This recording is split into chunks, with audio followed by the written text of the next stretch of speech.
गाना बोलते हैं। मैं जानता हूँ बच्चे को चुप करना कठिन काम है हमारे लिए, लेकिन मैं ये भी जानता हूँ जब आप ठान लेती है तो बच्चा तो क्या उसका बाप चुप करता है।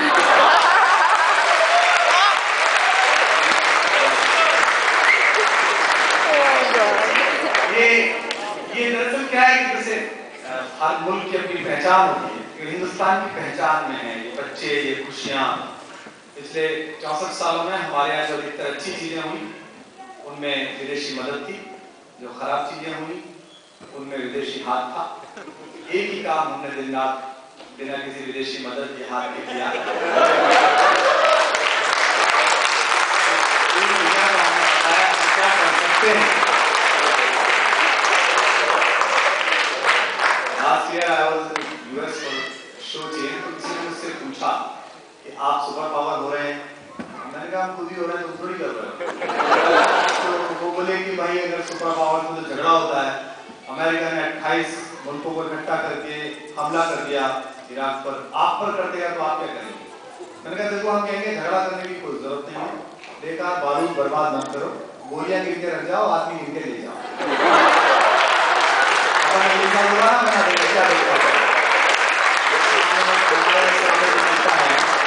तो एक बात मैं आपसे कह दूं कि बारिश हुई और रेडिएशन हो गया, बहुत सारी चीजें हो गई ताकि जनता जनार्दन थोड़ी कम दिखी है, लेकिन मुझे लगना चाहिए कि हॉल पूरा भरा हुआ है। मैं जितनी देर में यहाँ पर खड़ा रहूँ आपकी तालियों से, आपके गर्मजोशी से मुझे लगे कि आइए बहुत अच्छे नहीं आप लोग वक्त आए, हम जल्दी शुरू हो गए।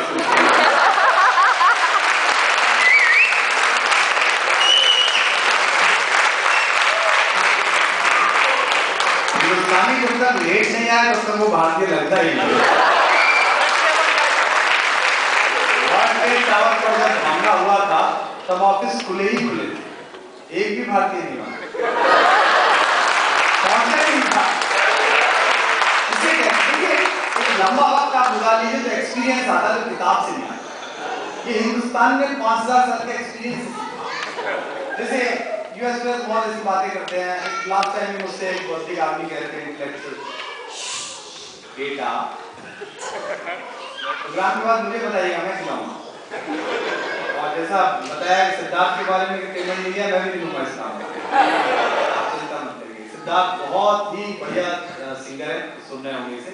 और सबसे खास बात यह है कि कला आपके अपने काम आती है, लेकिन कला जो समाज के काम आए तो बड़ी बात होती है। अभी एक दूसरी आजादी की लड़ाई जो हिंदुस्तान लड़ रहा है, उसमें जब हम रामलीला मैदान में थे और 13 दिन में सुबह से शाम तक खड़ा रहता था, तो मुझे कंधे से कंधा साथ देने के लिए सिद्धार्थ अपने साज पर पूरे टाइम वहां रहे।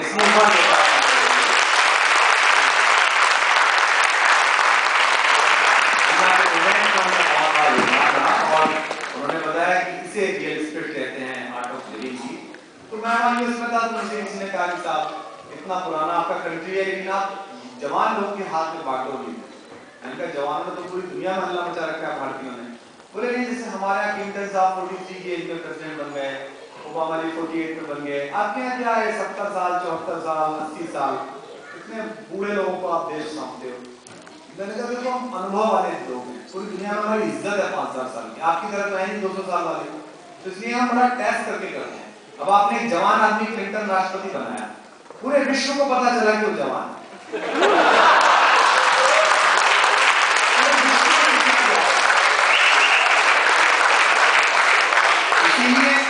हम तो राष्ट्रपति प्रधानमंत्री आदमी को तभी बनाते हैं जब वो पूरी तरह पूरा हो चुका है।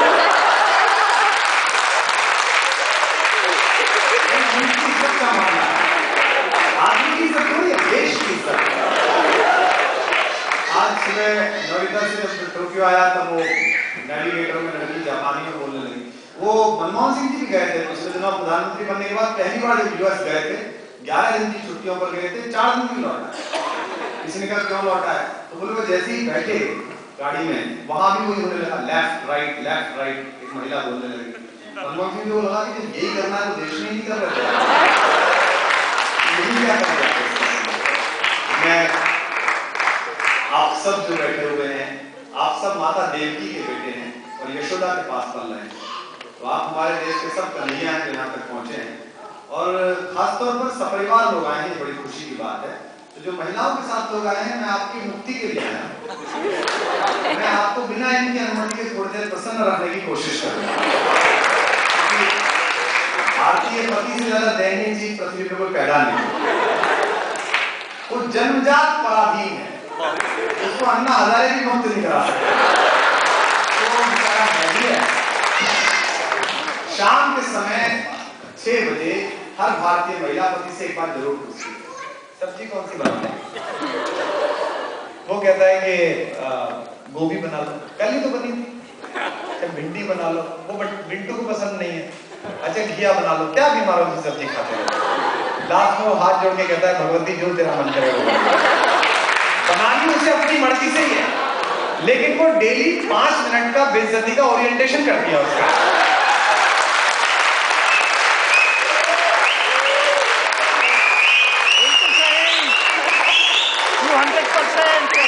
ये चीटियां नहीं है, चीटिंग नहीं कर रही है। वो पति नामक व्यक्ति को ये महसूस कराना चाहती है कि तुम ज्यादा तड़फड़ाप में मत रहना, इस घर में तुम अपनी पसंद की सब्जी तक नहीं खा सकते हो। तुम्हारी क्या औकात है? तो हे दुखी पतियों, आप थोड़ी देर के लिए ये सोचें कि आप पत्नी के साथ नहीं आए, और अपनी के साथ तो बिल्कुल ही नहीं आए। अगर लंबी ट्रेन यात्रा में एक महिला पुरुष पास बैठे हो, 24 घंटे की दिल्ली से बंबई की ट्रेन में, राजधानी में, और सिर्फ एक दूसरे को बोतल पकड़ाए, मैगजीन पकड़ाए, हंसे मुस्कुराए, ना समझ लो पति पत्नी। हंस के बात कर रहे हो, समझ लो इसकी नहीं हो सकती। अब मैं तो नाम नहीं बताऊंगा, वरना आप जान जाएंगे मैं रोहन के बारे में बता रहा हूँ।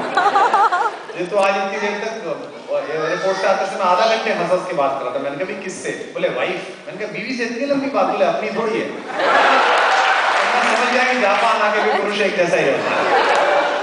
मैं कुछ एक पंक्तियां आपको सुना देता हूँ और फिर कोशिश करता हूँ और आपसे अनुरोध करता हूँ कि जो पांडुलिपियां इधर उधर घूम रही है छोटे बच्चों की, इनके मौलिक लेखक इन्हें थोड़ी देर के लिए चुप कर लें। बेटा बैठो। हम इन्हें पृथ्वी पर लाने से नहीं रोक पाए तो यहाँ कैसे रोकेंगे? ये तो सकारात्मक काम है। थोड़ी देर में हाँ जो ये मांगे वो दे दो। बैठिए सर, बैठ जाएंगे। अपने नहीं है तो किसके चुप कराने जाए? बैठिए, बैठा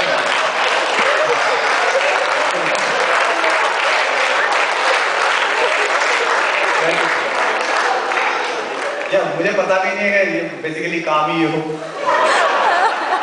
तो पहली बार आया, अगली बार से आने लगा। बहुत पहले से जापान आने की बात चलती रही थी। आने लगे सब हमारे दोस्त बैठे 4 साल से, वो भी कोशिश कर रहे थे। 1-2 बार तो मैं ही नहीं आ पाया, 1-2 बार आपने बुलाया ही नहीं। मैं यहाँ हूँ। एक तो ये जो थोड़े से ठंडे देश हैं, इनमें जब भारतीय पहुंचता तो बड़ा दिक्कत में पड़ जाता है। मैं भी जब पहली बार विदेश ऐसे गया तो जाओ आप यूएस जाओ या ठंड पड़ रही है उधर जाओ, यहाँ तो थोड़ी सी ज्यादा तो नहीं है।